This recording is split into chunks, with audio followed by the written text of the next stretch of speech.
All right. What's up, fam? Thank you very much for helping us hit that tip goal. Let's get rid of that. All right, thank you very much. We're going to set up that stream coming soon in a couple days, which is awesome. But for now, guys, it's time for an in-house highlight match. So we've got in-house tournament matches going all the time. This one here is from the 1v1 Masters in-house tournament. I'm not sure if there was a prize, but they do regularly run tournaments. Hey, if you get to say you're the champion of the in-house Masters 1v1 tournament, it's pretty fucking cool. Of course, all the players here are in Taste the Bacon. Down here in the bottom right, it's Nopret. And up here in the top left, a connoisseur of the bacon himself, it's Bulya. A Bulya! So, Nopret, very good Protoss player. Bulya is an interesting player, because he likes to do his weird styles. He has moments where he will do just crazy harassment all over the place, and I'd say that's his comfort zone. He loves his lurkers, loves his upgraded Ling backstabs. Is definitely a player who has certain zones where he's very comfortable in. So a player who's tactically very sound as well. I'd say comfortable being behind in most matchups, good at coming back from behind, has really tricky engagements. Nopret, on the other hand, I'm not sure really how I'd define Nopret. Bulya reckons Nopret's a big Roddy fan. Likes to watch that Roddy stream. I don't know if anyone really plays like Roddy though, so we'll see exactly how this one goes out. What the fuck is this open? Nopret forgot his cybercore, guys. This build is totally fucked. Nopret has both a scouting probe out and a probe here. He's completely forgot his cyber. Wait. Oh, it's a Nexus first. Okay, never mind. I was like, wait, something looks wrong here. I was like, wait, but there's a gateway. I was like, what? Okay, it's a Nexus first. Never mind. Don't see this too often. Roddy, one of the few players who likes to do this. We'll see Neeb mix in a Nexus first sometimes. The effect of the Nexus first is you get quite a lot more probes out. Great economic start. Downside is your tech later, your cybercores later. So any oracles, any glaive adepts, anything like that's going to hit later. So it's a very different game flow for the opening for the Protoss. And I think it does give a bit more freedom to the Zerg to be greedy, but when those pressures do end up hitting, they explode. And the Protoss player can like grab a third base quite fast, can just really get up to that 2-base saturation very early and do quite a lot with it. It's going to be a fast Twilight Council here for Nopret. So I wonder if we're going to see that Roddy Glaive Adept build. There's a Zealot in the wall. I wonder if it's just going to be, yeah. Wait, whoa, really early Forge. Oh god, this is some weird stuff. Okay. Alright, we're going to see some weird shit, guys. I don't know what it's going to be. I imagine some sort of... Is it going to be upgraded charge lots? This is going to be something so weird, guys. Something very odd is going to happen. Bulya, of course, sees the Twilight, doesn't know anything else that's going on. It's going to be DT Shrine with a Forge. What? This guy's made up his own crazy builds. Good on Nopret. That's an insane build. So it's just very weird to be getting upgrades so early. I don't even know if you can really afford it. So the Forge is idle for the moment. The Adept, of course, doing a bit of scouting. Bulya doing a completely standard opening. Has put back on gas a little bit early, I guess you could say, but not massively so. Ling speed's now done, so that Adept needs to go home. Glaive starts up. The Forge is still just chilling, so I'm really wondering what the hell that Forge is for with this build. It's such a fast Forge.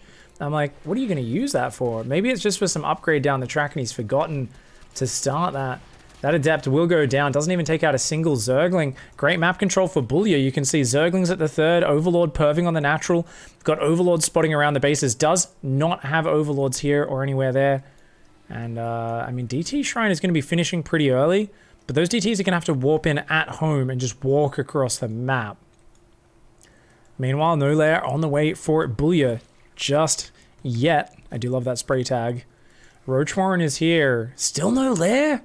It's getting to 4 minutes 30. I guess that's okay. He's more of a Spore Crawler player. Okay. Safety spores are now going down at each base. And it's going to be, okay, DTs are warping in at the natural and starting to go across the map. One DT heading out. We've got 2 Stargates behind this. The Forge still not being used for anything. I think that's got to be an accident. That Forge has got to be a mistake, right? The Adept comes in and does take out this Zergling. Probe barely surviving. Third base is down. First DT is going to run on in No other DTs on the map just yet, and into +1 air weapons. So I guess this is a Skytoss build, but like not using glaives at all, getting a forge for no reason, and going for a single DT. I think honestly, Nopret has cracked the code. He says, you know what? If I do a build that doesn't really have any clear direction, you can't possibly read what I'm going to do next. And I mean, Bulya, who knows? Maybe he's just as surprised as we are. I kind of feel like he's in his comfort zone though, because he's not really scouting. He's just kind of like, got spores. Got some queens, building drones. He's making a lot of queens now. Going up to 6 queens, so very high queen count here for Bulya. Is going to go Ravagerling Bane by the looks of it, with the Baneling Nest coming down. We're going to see 3 Glaive Adepts come in at a completely random timing. Now, that is the most Rotterdam thing I've ever seen. Rush Glaive Adepts, have it finish at 4 minutes, and then don't use it until 6 minutes, at which point you go in with 3 random as fuck Adepts. But because your opponent's so confused by your build order, they have fuck all defense, and they're going to lose a solid 12 drones to this. A little bit of focus fire needed to finish off those low hit point drones. If he just shift clicks the orange drones, gets one, gets another, doesn't quite get another, but that's 11 workers, not bad. Equal workers on both sides. There's DTs warping in, they're gonna go across the map. Third base is up. The forge finally comes in handy for cannons here. +1 starts. On the ground weapons, are we gonna see Phoenix being built 2 at a time? Bulya doesn't know about this, and that could be a big problem when 6 or 8 Phoenix come across the map to start picking off queens, drones, all that sort of stuff. DT's gonna go for a snipe on this base. Oh, the classic Roddy build, man. So the Phoenix are here. If an Overseer comes down, they'll try to snipe that. One DT is actually going to go for the Queens. The other 2 going there. And Overseer does come down. The Queens have kind of zoned out the Phoenix, but I think those Phoenix are ready to come back in. The DTs turn around and fight. One of them going down on the left. Another one goes down. A hatch survives. The Phoenix pulling back. That DT is going to have to back off for now. The 4th base survives, but it is very weak on life. What do we got? Overseer there, Overlord there. 17 drones. Bulya, you greedy boy. He's building 4 more queens. He's saying, okay, mass queen to defend the Phoenix. And let's just drone real hard. That's a good way to do it against Phoenix. You know Phoenix can't really hit you with a sharp ground attack. Yes, there's more gateways going down. Yes, there's charge and +1, but that's all a while away. There is no real threatening ground army. It's just Phoenix and DT harassment units for Nopret. So Bulya's going to go right up to about 80 workers, 9 more on the way, Hydra Dens on the way, melee upgrades. Would love to see Bane speed and just mass Hydra Bane. As long as, I mean, these Phoenix need to get damage done. Nopret's like still got a very good harassment force. He's got to kind of start finding his way into these bases. With so many queens out though, it's going to be hard to find the soft spot. Does find 1 queen out front. I'd love him to just commit those queens on their own. There's only 1 spore there. I think that would have been an easy pick-off. A little bit afraid is Nopret. He's making a ton of gateways. He's just going to do the timing attack. This is a Roddy timing. Roddy loves to go into just a gigantic charge lot Archon attack with this. Already the first Archon is making. Overseer comes in and sees all those gateways though. That first Archon's finished. Tons of gateways on the way. There's a Robo making. But I really want to see Nopret just commit all out to this attack. It's starting +2. But with no 4th base down with this forward gateway, I think warp in 2 rounds of Zealots, 2 or 3 more Archons, and then just go for the headbutt. Pick up every queen with your Phoenix so they're all disabled. DT Archons being made. And yeah, I don't know. I don't know if you can defend this. You're on 80 workers, so you got a huge economy as Bulya. Can you transfer that into defense? He's making Zerglings. That's so important. If he can get those Zerglings morphed into Banelings before he gets hit, that's going to be massive. The problem is he has no idea this is coming. He's making Ravages right now, which is a really odd choice when you're on Hydra Bane. Maybe worried about force fields here. The army shows itself. Banelings are morphing. Okay, very nice. They're spread all around these bases. Yeah, he's just got to pull back. Pull back, run, run, run. Bulya, you can't fight. Run, you got to wait for your Banelings, buddy. Ah, oh, there's actually only like 5 Zealots. Oh, does he just win? Oh, the Phoenix are very slow on their pickups. The Banelings coming in a little bit late to that. I think Bulya really should have pulled back behind the spores, behind the queens. But the Banelings are going to come in to deal with those Zealots. He is barely going to hang on. He's building more Roaches, more Hydras. I'd love to see more Banelings as well, but it's kind of... Roach Hydra is going to be the quickest thing you can get out right now. So he's going to have to wait to stabilize before adding more Banelings. I think he should be okay against this. He just needs to keep injecting. And right now he's pulled every queen to the front. So his production's going to come to a standstill after this round. Bulya needs to start hitting more injects. He's lost all but 1 queen. Is building 4 more right now. He's actually got 3, sorry. There were 2 hanging out on the natural. Hydra's popping out. No upgrades for them just yet, but Nopret's attack has been held. There is a 4th base behind it, so he can do more stuff, but I think those Phoenix, relatively low on energy, only about 4 or 5 lifts between them all. Not really enough to do as much as he wants, and with Bane speed, +1 melee, soon to be +1 range, I think Nopret, once you get up about, what, 25 Hydras, 30 Banelings, Nopret's not going to be able to match that army with just Zealots, Archons, and Phoenix. Nice recall, saves all 3 Archons and that Zealot. From this point as Nopret, I'd be wanting to go into Storm, probably, and more importantly, multi-prong. Try to get a Prism out, maybe some more forward warp-in pylons on the edge of the map. Oh no, you can't lose those Phoenix! Bulya went a little bit slow to start pulling the trigger on that one. The Phoenix did get out in time. Well-placed cannon here at this base is going to deflect that Zergling run by. I think he's thinking about Banelings. Remember, they are not +2 Banelings, and there's not many probes there, so it's not the most effective yet. And look at that, Nopret knows his opponent very well. He's going to take those Banelings down. Well done, well done. 21 more Banelings morphing. Groove Spines just kicked in, guys, so with Groove Spines done, and +1 attack for melee, +1 for range, that's good, but goes in a bit early. Where are the Banelings? Bulya! His Hydra's getting devastated by the Archon Zealot. The Banelings come in way too late. A very disjointed attack from Bulya, and he throws away most of his Hydras. It might still barely be enough, but a sloppy engagement. And you know what? Nopret fighting like a champ here, but he's got to protect the minerals. Oh, no! Okay, it's going to be worth it here for Bulya, I think, but a little bit slow to detonate the Banes. A lot of the probes actually get out of there. And at the same time, excuse me, Zealots do take out a 5th base over there. This is nicely done by Nopret. Bulya there just pulling the trigger on that way too early. Hydra's in the front. Baneling's not finished morphing. Got a little bit distracted, I think, by this Zealot attack. Thought he needed to push straight away, and now losing the core of his Hydras. He's making 27 more Banelings, but it's the Hydra count that desperately needs to be rebuilt here. Infestation Pit will start behind Hive and Spire, of course, into Broodlords is the normal transition for the next step. Nopret's a little bit slow to replace the probes on the gases to rebuild those probes as well. I'd love to see Nopret just go up to that next step of this game, but I think feeling kind of stuck on Zealot, Archon, Phoenix, he's kind of saying, you know what, let's hang out here. Let's just commit everything to army, and because that last fight went pretty well for me, maybe I can just win the game with this next battle, whether that be a defensive or an offensive engagement. Baneling's rolling in. Bulya, I think, is getting way too ahead of himself here. He's got a good economy, but this is not a 90 drone economy. Okay, there are Lings and Hydras here. I thought it was just going to be Banelings. That's okay. Phoenix going to pick off a few of them. Nicely done. Oh, bad Phoenix micro. This looks like me controlling my Phoenix. I always admire players who are very smooth with their Phoenix micro. I'm terrible at it. Nopret's not bad, actually, to be honest. But probably better than me a little bit. But you got to practice Phoenix a lot to get the feel for how they drift around and to make sure you understand which direction they're facing. Otherwise, they can kind of get a bit confused with their movements. 77, drone 76. Wait, where are we losing drones? Oh, he's just building buildings. Okay. Yeah, Spores, Spines. Lurkadon's going down. A second infestation pit. So I think Bulya's a bit confused about what to do with the next step. I think Hydra Bane is all you need right now. But once again, Hydra's caught on their own without the Banelings guarding them. Bulya, you've got to keep that Hydra Bane together. We've just... I think Bulya here is thinking he can't win these engagements because they keep being lost. But he's got the perfect army to counter Zealot, Archon, Phoenix.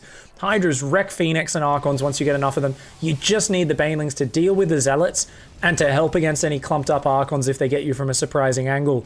But he's in trouble right now. Zerglings are going to go in. Does take a good engagement on the top. I think Nopret should be done. These cannons, though, are going to tax a lot of these Zerglings. That base goes down to DT. Zealots in that base. It looks like he's going to try and go all in. He's got to be careful. Those Archons can still take very efficient fights. That base does go down. Zealots ripping up the drones at home here for Bulya. He's trying to build more Zerglings. The Hydra count, I think it might just be enough. He's only got +1 Hydras against +2 Archons. Immortal Zealots. A DT here would be amazing. 2 DTs come in. Nopret realizing the DTs can clean this up. And they will hold this base. Oh no, the tail end of this fight is so bad for Bulya. Oh dude. I cannot believe it. Oh my god, is Nopret going to do the impossible here? He should not win this game. Bulya built himself some advantages, but he just wasn't able to sync his army up, and these DT Zealot backstabs are brutal. The DTs have now worked their way down into this base. That DT barely survives on red hit points. The drones will take it out. Good reaction there by Bulya. Bulya's done big economic damage, but he's just getting absolutely hamstrung at home. He's still got a big bank, but the DTs are doing it right now for Nopret. Still got Archons over there on the left-hand side. It looks like the Prism is still sieged in his main. Does Bulya not have vision of that? He does. He's got to deal with that. Queen's finally moving over to respond. Doesn't have creep tumors connecting his bases. The Prism does go down. And what do we have? 56 drones, 49 probes. The 4th is being rebuilt. Nopret is still got good gas mining, and he's able to make Archons in small fight situations, small armies. Archons are king. They destroy Lingbane. But if the Hydra count can regrow with enough Banelings, with Overseers for the DTs, I still think Bulya definitely has the advantage in this game. Zergling's going to go first round. They got +2 melee, 2 Archons on their own. Not going to cut it. I like that micro on that Archon though, but it does get surrounded from both sides. So even though they kill some Zerglings, good trade there for Bulya. Cleans that up. We've got a DT working down the right-hand side of the map. I think it's all about just defensive engagements for Nopret and DT backstabs. Definitely this is the right way to go about it. We've got so many Hydras, but once again, Bulya not guarding them with Banelings. No Overseers on that army group. He's just got one on pervert mode there. Does he think it's on his army? Because he might think it's on his army. It's not on his army control group. No, it's not. So unfortunately, he might get surprised by the DTs. I love the patience on this DT. He's waiting for other things to be happening on the map, and then the DT is going to run in there. A ton of Banelings coming in, and I think this time Bulya should be able to crush this engagement. That's a tiny army. Doesn't really even need the Banelings here, but if you get him in the center of those units, why the hell not? Zergling's going to backstab on the right-hand side as he chases these units down. Nopret's going to lose the Prism if he's not careful. Oh, the Prism's getting out of there. Zergling's on the base, shield battery buying time, but not good enough. The DT goes in. Zealot's going across. He knows any victory is going to rely on backstabs. The Hydras get on top of those units. They are unable to make it home, and I think finally Bulya's done it.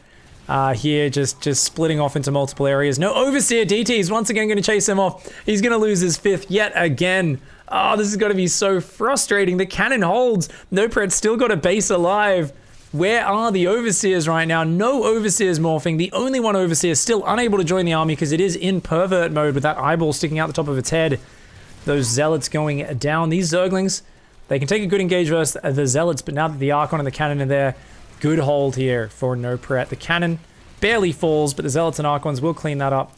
Still a DT hiding up there. We've got another DT that's running over here. It's going to get surrounded. Pervert mode, of course, has ridiculous detection vision. Still no Overseers with the army. Drone count being rebuilt, though. Bulya's got control of this game. Almost got surprised a few times. These backstabs catching him off guard. You can see big gaps in the vision with the Overlords on the edges is what allowed those Warp Prisms to get in the early game. Into the natural and then the main. But now it's just a matter of, okay, more Overseers are morphing. These DTs are being annoying, but they have so much work to do to get Nopret back in this game. Storm might have been the big combat mechanic that was needed. But with no Storm, you know, pure Arc on Immortal, every time there's enough Hydras in a Concave and an Arc, they just smash shit. Single Chad drops in the mineral line, starts chopping up these workers. The bottom left-hand side base gets sniped down. Zealots and Archons actually engaging just a few of those Hydras very nicely. Zealots in the main engaging the Queens. Zerglings trying to break in are unable to do so. Looks like Nopret has to retreat from this side. In the main base, the Queens and Lings coming up. Nopret's trying to get out of there. Uh-oh! And this is going to be the killing blow. The last bastion of Nopret's economy gets slapped down. And finally, Bulya able to close out a game. Oh no!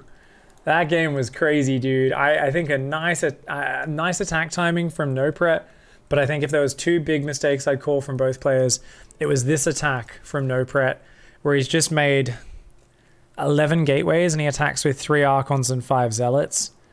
Oh, I mean, I think maybe it's partially because the creep spotted the attack coming, but this was just such an unfortunate moment to attack, right?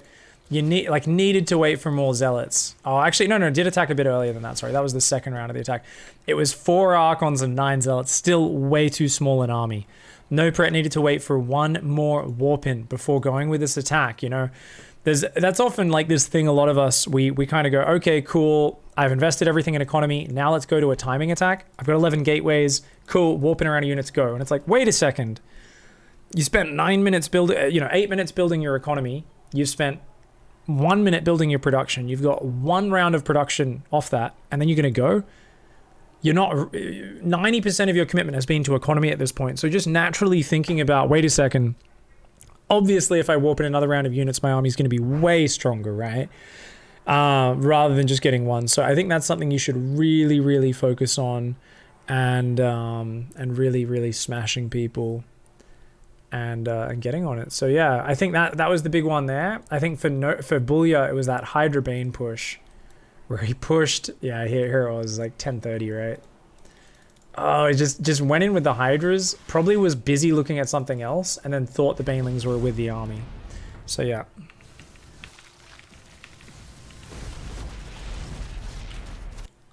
Hasn't even really been distracted, but I think just thought the Banelings were with the army. The Banelings are all back here. Some are not far behind, but as soon as you see the army, you got to run back down that ramp, because this is not that many Hydras. The way it works is when you go for a Hydra-based army, you have a core of Hydras, and then you're adding either Roachling Ravager to reinforce or Banelings. And the whole point is you don't want to have to keep replacing those Hydras. They're so fragile, so expensive.